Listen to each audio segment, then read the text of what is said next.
Bismillahirrahmanirrahim. Assalamualaikum warahmatullahi wabarakatuh. Hamdan wa syukran ilallah, wassalatu wassalamu ala rasulillah. Ashhadu an la ilaha illallah wa ashhadu anna muhammadan abduhu wa rasuluh.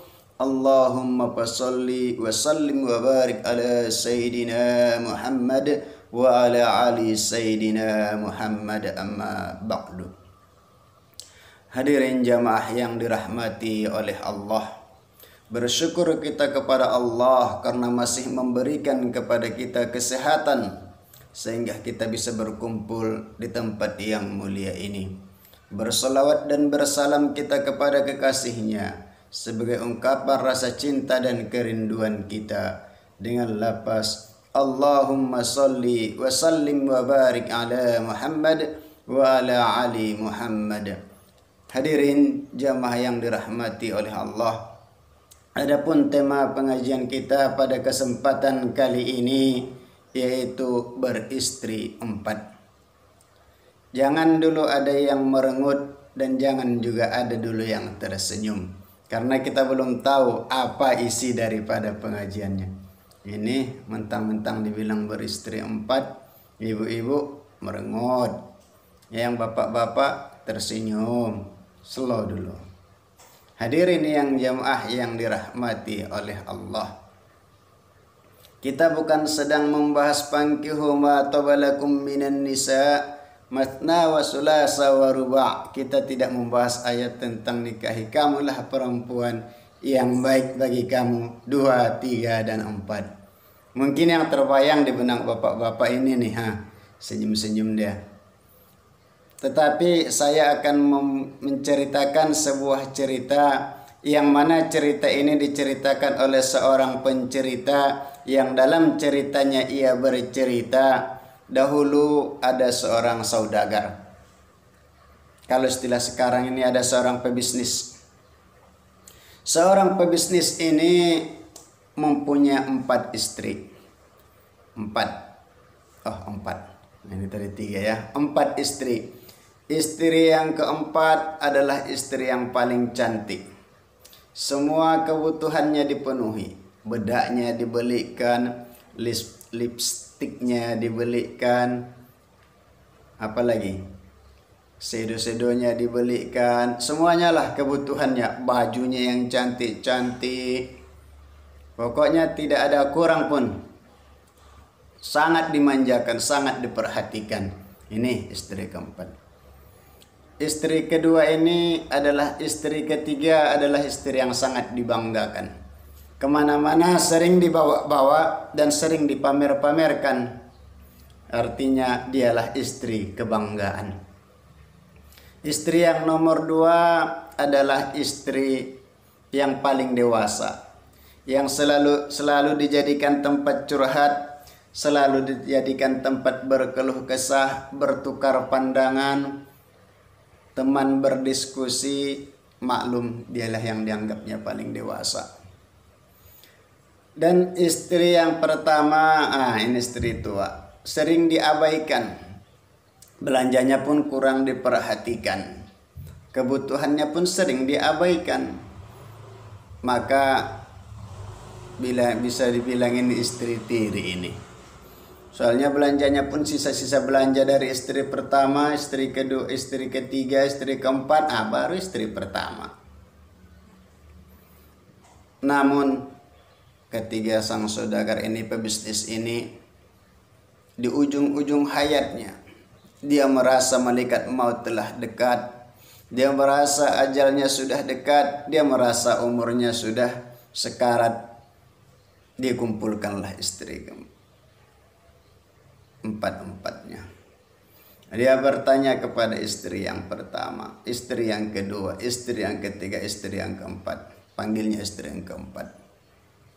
Wahai istriku, engkau adalah orang yang paling kusayang. Semua kebutuhanmu selalu kupenuhi. Bedakmu kubelikan, lipstikmu kubelikan, bajumu selalu kuusahakan yang baru, penampilanmu begitu kujaga. Maukah kiranya kau menemaniku barang sehari saja di liang kubur? Karena ajalku rasanya sudah tidak lama lagi. Istri keempat diam dengan 1000 bahasa. Tak ada balasan, tak ada jawaban walau hanya satu kata. Bukan main pedih yang dirasakan oleh seorang saudagar tadi. Terasa hati begitu tersayat, yang selama ini dibanggakan, yang selama ini dipenuhi, hanya diam 1000 bahasa. Dia panggil istri ketiga, wahai Adinda, engkau adalah yang paling kubanggakan, selama ini kau kubawa kemana-mana, engkau yang selalu kupamerkan, sekarang ajalku sudah dekat. Maukah kau bersamaku di alam kubur? Bukankah kita berjanji sehidup semati? Istri ketiga ini pun menjawab, maaf Kakanda, dunia ini masih terlalu indah untuk ditinggalkan. Mungkin kalau Kakanda meninggal, aku akan kawin lagi. Menetes air matanya. Terasa dunia begitu gelap, hati semakin galau. Terasa begitu pedih, kekayaan yang begitu banyak terasa begitu sempit, rumah yang begitu lapang terlalu begitu sempit. Dia panggil istri yang nomor 2. Wahai Adinda, maukah kau barang sejenak bersamaku di alam kubur? Istri kedua pun menjawab, kalau di dunia ini mungkin kita selalu bersama.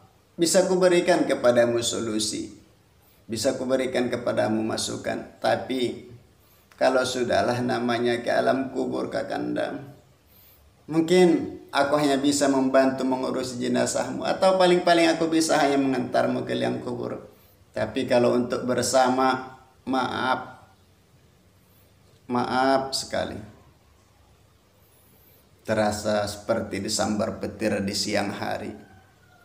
Hatinya semakin galau, hatinya semakin sedih. Dari sudut-sudut kamar itu terdengarlah suara seorang wanita. Saya bersedia Kakanda, saya akan sehidup semati bersamamu. Aku akan menemanimu di liang kubur. Aku akan ikut bersamamu menghadapi nungkar nangkir. Dilihatnya lah di pojok kamar itu seorang wanita yang kurus, tak terurus. Pakaiannya pun kusut-kusut, wajahnya pun pucat. Barulah timbul penyesalan di dalam hatinya. Seandainya dulu engkau yang paling kuperhatikan, seandainya dulu engkau yang paling kubanggakan, seandainya dulu engkau yang kucurahkan, seandainya dulu yang kau kurus, mungkin hari ini akulah yang paling bahagia. Tetapi selama ini engkau yang kuabaikan, selama ini engkau yang selalu nomor 2-kan, selama ini engkau yang tidak kuurus, engkau yang tidak kuperhatikan, malah engkau yang bersedia bersamaku di menghadapi gelapnya siksa kubur. Yang bersedia bersamaku menjawab pertanyaan nungkar nangkir. Oh kemalanganku, ya laitani, katanya. Barulah terasa bahwasanya apa yang selama ini disia-siakan di saat-saat tertentu, dialah yang paling berharga. Hadirin jamaah yang dirahmati oleh Allah. Pada hakikatnya kita semua ini adalah seorang perniaga. Kita seorang ini adalah seorang pebisnis yang berbisnis dengan Allah, yang mengadakan jual beli dengan Allah. Maka kita juga pada hakikatnya mempunyai istri yang 4. Istri yang keempat apa dia? Itulah dia jasad ini. Itulah dia raga ini. Itulah dia badan ini. Bukankah selalu kita perhatikan bedaknya, penampilannya, pakaiannya? Semuanya kita butuhi. Namun ketika menjelang ajal datang, ditanya oleh saudagar tadi, apakah kau bersedia bersamaku? Apa jawabnya tadi? Dia hanya diam 1000 bahasa. Begitulah nanti ketika Israel datang menjemput kita, raga ini hanya diam 1000 bahasa. Dia tidak akan berucap walau hanya sepatah kata. pipi yang selalu kita banggakan, wajah yang selalu kita banggakan, pakaian yang selalu kita utamakan untuk dia razak. Jasad ini hanya diam seribu bahasa. Maka ketika Israel datang dia akan diam seribu bahasa. Itulah dia istri yang keempat. Yang kedua, apa dia? Itulah dia harta. Bukankah harta ini ketika kita dikatakan tadi, maukah kau bersama denganku? Kata saudagar tadi, maukah kau bersama denganku? Apa kata dia? Dunia ini masih akan terlalu indah untuk ditinggalkan jemaah. Mungkin saya akan kawin lagi. Begitulah ketika kita sudah mati, harta kita akan berpindah kepada orang lain. Harta ini akan dimiliki oleh ahli waris kita. Maka dia akan pergi ke pangkuan orang lain. Dia tidak bakal mau bersama dengan kita. Dia akan kawin lagi. Itu dia harta. Dia akan tinggal. Dia tidak bakal mau menemanimu ke liang kubur. Dia tidak akan bersedia untuk menjawab persoalan nungkar nangkir. Maka yang ketiga ini, maka yang selalu kita puntang panting tunggang langgang lengkang kungkang siang malam pagi jadi kepala jadi kaki hanya untuk mengumpul-umpulkan harta, maka sia-sialah. Maka sia-sia, apalagi hanya sekedar ditumpuk-tumpuk dan dihitung-hitung.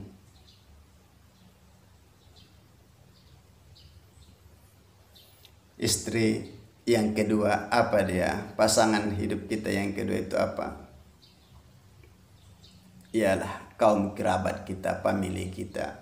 Makanya dikatakan tadi, selalu kita jadikan teman curhat kita, famili kita, sanak saudara kita, yang selalu kita berikan, kita mintai pendapatnya, kita mintai bimbingannya. Namun ketiga Israel datang, apa kata dia tadi?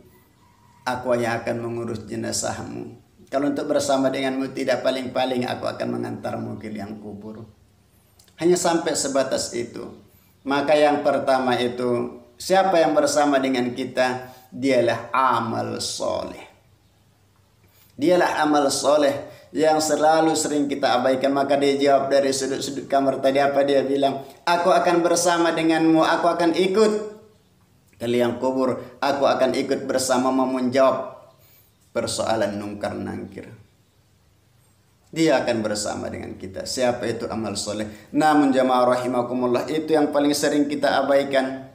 Itu yang paling sering kita nomor 2kan, bahkan nomor 100 kan. Malah terkadang tadi hanya sisa-sisa uang belanja kadang yang masuk ke kotak infak tanpa pernah ada kita targetkan. Ketika kita menerima duit, menerima gaji, pernahkah kita targetkan ini untuk sedekahku, ini untuk amal jariahku?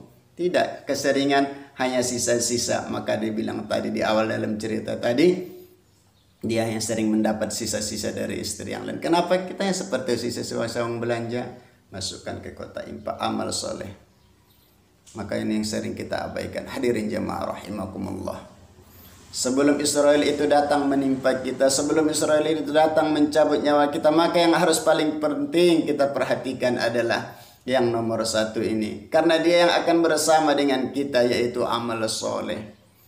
Sebagaimana yang Rasulullah SAW bersabda, Inna Allah la yanzuru ila suwarikum.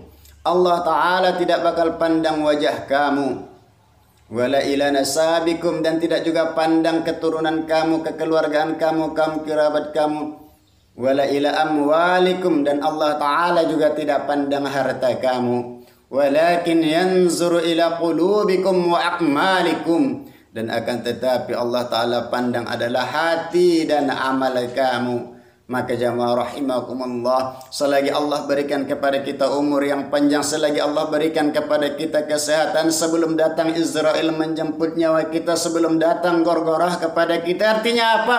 Allah masih sayang kepada kita, Allah masih cinta kepada kita. Maka marilah sisa-sisa umur yang Allah berikan ini, luruskan hati kita, bersihkan hati kita, ikhlaskan niat kita, luruskan hati kita lillahi ta'ala, dan tunjukkan ketulusan hati itu, keikhlasan itu dengan amal-amal yang soleh. Boleh saja kamu cari harta sebanyak-banyaknya, tapi harta itu adalah harta yang menjadi sarana untuk beramal ibadah. Boleh saja kamu kira itu sebagai curhat kita, sebagai teman bertukar pikiran kita, tapi ingat mereka harus menjadi sarana juga mengantarkan kepada Allah Subhanahu wa taala. Wajah yang Allah berikan ini jangan hanya sia-sia, tapi bawalah dia untuk beramal ibadah kepada Allah. Bawalah dia untuk bersujud kepada Allah. Hadirin jamaah rahimakumullah. Apalagi sekarang ini negara kita sedang ditimpa wabah virus corona. Jangan-jangan kita nanti yang kena. Jangan-jangan, tapi kita berdoa kepada Allah Subhanahu wa taala. Allah jauhkan itu dari kita, dari keluarga kita. Tapi mari, Allah sedang tegur negeri kita ini. Mari kita isi dengan sarana beramal ibadah kepada Allah Subhanahu wa taala. Kita luruskan niat kita, kita perbanyak amal soleh kita. Mudah-mudahan kita mati nanti dengan husnul khatimah, sebaik-baik kematian, biqauli la ilaha illallah Muhammadur Rasulullah. Assalamualaikum warahmatullahi wabarakatuh.